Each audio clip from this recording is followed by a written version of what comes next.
नमस्कार दोस्तों, आज मैं आप लोगों को चुमावन गीत सुनाने जा रही हूँ। यदि आप लोगों को ये गीत पसंद आए तो वीडियो को लाइक कीजिएगा, शेयर कीजिएगा और चैनल को ज़रूर सब्सक्राइब कीजिएगा। धन्यवाद। तो आइए सुनिए।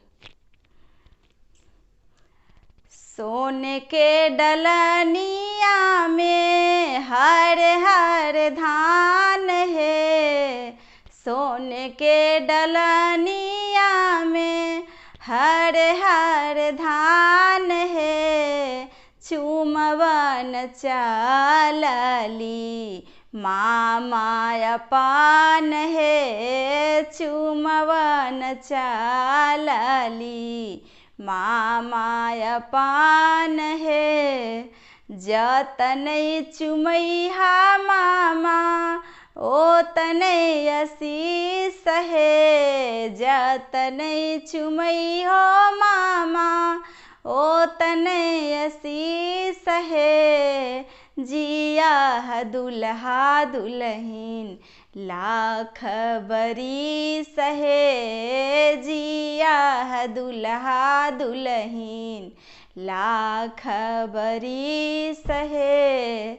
सोने के डलनिया में हर हर धान है, सोने के डलनिया में हर हर धान है। चुमवन चलली चाची पान है, चुमवन चलली मम्मी पान है, चुमवन चलली। जतनै चुमैहा चाची ओतनै आशीष है, जतनै चुमैहा मम्मी ओतनै आशीष है। जिया दुल्हा दुल्हन लाख बरिस है, जिया दुल्हा दुल्हन लाख बरिस है, जिया दुल्हा दुल्हन।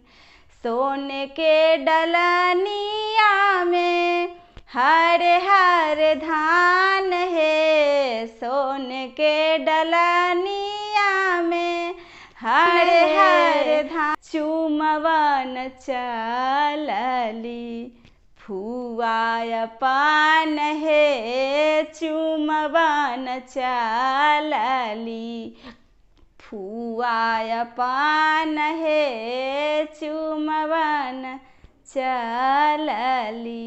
जतनै चुमै हो फुआ ओतनै आशीष है, जतनै चुमै हो फुआ ओतनै आशीष है।